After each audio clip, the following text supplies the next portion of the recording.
स्वागत है आप लोगों का आज के कक्ष में। आज मैं स्नातक तृतीय खंड हिंदी प्रतिष्ठा ललित नारायण मिथिला विश्वविद्यालय के पाठ्यक्रम को लेकर उपस्थित हूँ। आप लोगों के सामने आज उपस्थित है हिंदी प्रतिष्ठा पंचम पत्र हिंदी कथा एवं नाट्य साहित्य, पूर्णांक 100, पास मार्क 45। समयावधि 3 घंटे का होता है। इस पत्र में 2 खंड हैं। प्रत्येक खंड से कम एक और कुल मिलाकर 3 आलोचनात्मक प्रश्नों के उत्तर देने होंगे। तो ऐसा नहीं है कि एक ही खंड से आप 3 प्रश्न बना लें और दूसरे खंड में सभी प्रश्नों को छोड़ दें, ऐसा नहीं करना है। दोनों खंडों से 3 आलोचनात्मक प्रश्न पूछे जाएंगे, जिसमें से 15 नंबर के आपको 3 प्रश्न पूछे जाएंगे 45 अंक के। फिर 15 नंबर के 1 प्रश्न पूछे जाएंगे, आपको स्वप्रसंग व्याख्या करनी है तो वो हो गया। और फिर 5 नंबर के लघु उत्तरीय प्रश्न आपको 4 पूछे जाएंगे और फिर 2 नंबर के 2 अंक के 10 वस्तुनिष्ठ प्रश्न पूछे जाएंगे आप लोगों को। खंड क में देखिए पाठ्यक्रम में लगा है उपन्यास कर्मभूमि, जो कि मुंशी प्रेमचंद की लिखी हुई है, अथवा दिव्या यशपाल की लिखी है। दिव्या भी बहुत महत्वपूर्ण उपन्यास है, तो आप दोनों को पढ़ लें। अथवा लिखा है तो किसी एक को भी पढ़ने से काम चल सकता है, क्योंकि प्रश्न दोनों से आएंगे, अथवा में आएंगे। आप किसी एक के प्रश्न को उत्तर दे सकते हैं। अनुपातीय दृष्टिकोण से देखा जाए तो दिव्या की भाषा थोड़ी तत्समनिष्ठ है और कर्मभूमि की भाषा तत्समनिष्ठ नहीं है, तदभवनिष्ठ है। अब आगे खंड क में हम लोग आते हैं। खंड ख में नाटक है। नाटक है पहला चंद्रगुप्त मौर्य, जो कि जयशंकर प्रसाद द्वारा लिखा गया है, अथवा सिंदूर की होली लक्ष्मी नारायण मिश्र। आप इस दोनों में से किसी एक को पढ़ करके भी काम कर चला सकते हैं, लेकिन दोनों को पढ़ लें तो ज़्यादा उपयोगी है आप लोगों के लिए। उसके बाद लघुत्तरीय प्रश्नोत्तर के लिए 23 कहानियाँ, जिसमें 23 कहानियों का संग्रह उपस्थित है। तो इसके संपादक है जैनेन्द्र। तो ये बहुत महत्वपूर्ण पुस्तक है। इससे आपको संपूर्ण लघुत्तरीय प्रश्नों का उत्तर देना पड़ेगा। आगे बढ़ते हैं हम लोग। आगे षष्ठम पत्र में देखें तो प्रयोजन मूलक हिंदी पत्र का नाम है। अंक यहाँ पर परिवर्तन है पिछले पत्र के अनुसार। यहाँ पर 20 अंक के 3 प्रश्न पूछे जाएंगे। 3 खंड हैं, तीनों खंड से आपको एक एक प्रश्न के उत्तर देने होंगे। 4 लघुत्तरीय प्रश्न है, 5 अंक के 4 लघुत्तरीय प्रश्न पूछे जाएंगे। आपको लगभग 6 या 7 क्वेश्चन दिए जाएंगे प्रश्न, उसमें से आपको किसी 4 प्रश्नों के उत्तर देने होंगे। फिर आपको 2 अंक के 10 प्रश्न ही मिलेंगे, जिसको आपको 10 के 10 को बनाना है, लेकिन इसमें आपको ऑप्शन नहीं मिलेंगे, वैकल्पिक नहीं है ये। बस अति लघु समझ लीजिए, अति लघु उत्तरीय प्रश्न है। वस्तुनिष्ठ तो है परंतु अति लघु है, बस आपके उसको उत्तर लिखना पड़ेगा। खंड क में देखें हम लोग हिंदी भाषा की व्यवस्था और उसका मानकीकरण। ये खंड क है, तो इसका बिंदु देख लेते हैं। हिंदी भाषा का मानकीकरण, हिंदी का शब्द संपदा, वैश्वीकरण और हिंदी के विविध रूपों के अर्थ, राष्ट्रभाषा, राजभाषा, संपर्क भाषा, माध्यम भाषा, मातृभाषा, सामान्य हिंदी। ठीक है, इतना हो गया खंड क में, इस सबको पढ़ना है। खंड ख में प्रयोजन मूलक हिंदी की अवधारणा और उसका अनुप्रयोग। तो इसमें बिंदु देख लें। प्रयोजन मूलक हिंदी अभिप्राय और परिव्याप्ति, राजभाषा हिंदी की संवैधानिक स्थिति, कार्यालयी हिंदी की प्रकृति, राजभाषा हिंदी की संवैधानिक स्थिति, इस पर बात हो गई थी। तो संवैधानिक हम लोग की राजभाषा जो हिंदी बनी, इस पर संवैधानिक क्या क्या स्थिति बनी है, कौन से कानून हम लोग को पढ़ना है, किस कानून में उसको स्वीकृति मिली है, किस में राष्ट्रपति इस पर शासन कर सकते हैं, जो भी है इसमें जो संवैधानिक स्थिति बताई गई है। फिर कार्यालय हिंदी, कौन से कार्यालय में किस प्रकार की हिंदी की उपयोग होती है, किस तरह से कहाँ होती है, इसकी पूरी प्रकृति बताई जाएगी। फिर प्रशासनिक हिंदी और उसकी शब्दावली, प्रशासन अपने भाषा को किस प्रकार से उपयोगी करती है ये बताया जाएगा। प्रशासनिक पत्राचार और उसके प्रकार, पत्राचार में किस प्रकार की हिंदी की उपयोग की जाती है, ये सब आपको विशेष रूप से पढ़ना पड़ेगा। खंड ग में हिंदी में विज्ञान, तकनीक और अनुवाद का स्वरूप, ये पेपर का नाम है। इसमें आप देख सकते हैं जो वैज्ञानिक, तकनीकी और प्रौद्योगिकी क्षेत्रों में हिंदी, उनका शब्दावली, तकनीकी लेखन। तो इससे आपके बहुत सारे प्रश्न बनेंगे। ये बहुत महत्वपूर्ण खंड है।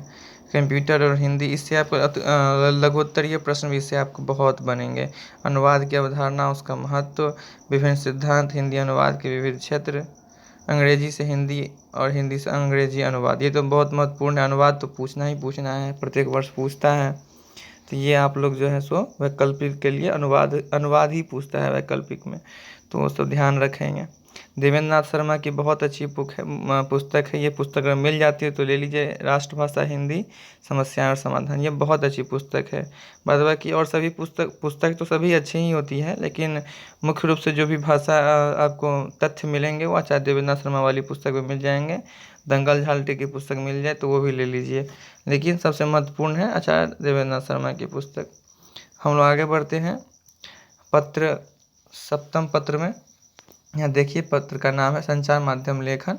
इसमें भी जो है सो पिछले अंक की तरह ही बिल्कुल वही है, आप लोग समझ गए होंगे। आगे बढ़ते हैं डायरेक्ट पाठ्य विषय पर।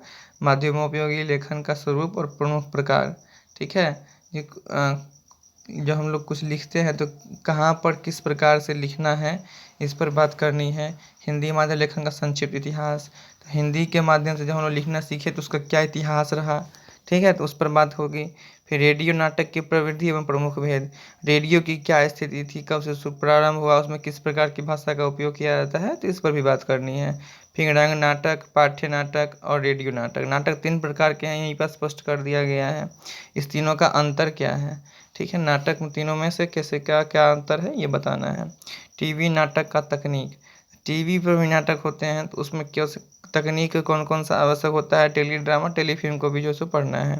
संचार माध्यमों विज्ञापनों की भाषा, अब प्रचार की क्या भाषा होती है, टीवी पर ऐड आता है उस सब की क्या भाषा होती है, संक्षिप्त भाषा होती है या दीर्घ होती है, तो ये सब आप लोगों को पढ़ना है धीरे धीरे। संचार माध्यमों की भाषा, अब संचार माध्यम किसी भी बात को आगे बढ़ाने के लिए उसमें किस प्रकार की भाषा का उपयोग करना है। हिंदी के समक्ष जनसंचार, मतलब लोगों के बीच संचार और सूचना प्रौद्योगिकी चुनौतियाँ, मतलब इस सभी बिंदुओं को आपको बहुत बारीकी से पढ़नी होगी और फिर उस पर अपना विश्लेषणात्मक उत्तर तैयार करना पड़ेगा। इसमें बहुत सारी पुस्तकें हैं, लेकिन इस सभी को पढ़ने के लिए एक बहुत ही महत्वपूर्ण पुस्तक है गौरी शंकर रैना की संचार माध्यम लेखन। गौरी शंकर रैना की पुस्तक है, उसको आप लोग खरीद लीजिए और उससे ही तैयारी कीजिए, बहुत अच्छी पुस्तक है। हम चलते हैं अष्टम पत्र में। अष्टम पत्र में देखिए संचार माध्यम लेखन, लेकिन यहाँ पर ये नाम गलत दे दिया है। एक पुस्तक का इस पेपर का पत्र का नाम है काव्यशास्त्र। तो काव्यशास्त्र में हम लोग देख सकते हैं इस पत्र का पाठ्य विषय 3 खंडों में विभाजित रहेगा और सभी 3 खंडों में से एक एक आलोचनात्मक प्रश्न के उत्तर देने होंगे। बस पिछले पत्र में भी आप लोगों को बताया था कि प्रत्येक खंड से एक एक प्रश्न उत्तर आप लोगों को देने होंगे। अंक क्रम बिल्कुल वही है, अंक विभाजन, तो इस पर हम बात नहीं करेंगे। आगे आते हैं सीधे खंड क पर भारतीय साहित्य सिद्धांत, जो कि हम लोग इसको भारतीय काव्यशास्त्र कह सकते हैं, जिसमें काव्य लक्षण, काव्य हेतु, काव्य प्रयोजन पढ़ना है। फिर रस, अलंकार, रीति और ध्वनि सिद्धांतों का सामान्य परिचय पढ़ना है। फिर काव्य की आत्मा पढ़नी है। फिर शब्द शक्ति एवं उसके प्रमुख भेद। फिर वृत्त्यानुप्रास, ये सभी अलंकार हैं, ठीक है, तो वृत्त्यानुप्रास, श्लेष, यमक, उपमा, रूपक, उत्प्रेक्षा, अतिशयोक्ति, दीपक, अर्थांतरन्यास, प्रतिवस्तुपमा, अलंकारों की परिभाषा, मतलब ये सभी अलंकार है, इसकी परिभाषा, उदाहरण और विवेचना। ये सभी पढ़ने के लिए आप लोगों को एक बहुत महत्वपूर्ण पुस्तक है, देवेंद्र नाथ शर्मा की पुस्तक है, ठीक है, देवेंद्र नाथ शर्मा, इनकी पुस्तक है काव्य के तत्व। काव्य के तत्व पुस्तक है देवेंद्र नाथ शर्मा की, ये आप लोग ले लीजिएगा। उनकी ही पुस्तक है पाश्चात्य काव्यशास्त्र की, देवेंद्र नाथ शर्मा की, वो ले लीजिएगा। या वो नहीं मिले तो सत्यदेव मिश्र की पुस्तक ले लीजिएगा, या वो भी नहीं मिले तो भगीरथ मिश्र की ले लीजिएगा। तो पाश्चात्य काव्यशास्त्र भी आप लोगों का कवर हो जाएगा। इसमें पढ़ना है आप लोगों को साहित्य के संबंध में अरस्तु और वर्ड्सवर्थ के विचार। तो इन दोनों विद्वानों के विचार आप लोगों को पढ़ने हैं कि पाश्चात्य काव्यशास्त्र में हिंदी को लेकर के कैसे क्या हुआ था। फिर आप लोगों को पढ़ने हैं प्रमुख सिद्धांत और वाद, अभिजात्यवाद, स्वतंत्रतावाद, मनोविश्लेषणवाद। ये 3 वाद हैं, उस समय में चले थे। तो इसका जो है सो हिंदी पर क्या प्रभाव पड़ा था, इसकी क्या विशेषता रही थी, ये सब तीनों वाद के बारे में जानना है। उसके बाद पढ़ना है बिंब, प्रतीक और मिथक, ये जो तीनों बिंदु है ये लघु उत्तरीय प्रश्न में पूछे जाते हैं। या अभिजात्यवाद, स्वतंत्रतावाद, ये सभी लघु उत्तरीय में पूछे जाते हैं। और ऊपर वाली जो बिंदु है ये दीर्घ उत्तरीय में पूछी जाती है।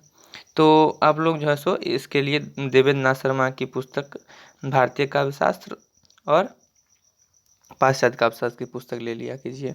फिर आप लोग को पढ़ना है खंड ग में प्रमुख हिंदी आलोचक आचार्य रामचंद्र शुक्ल, फिर आचार्य हजारी प्रसाद द्विवेदी और डॉक्टर रामविलास शर्मा।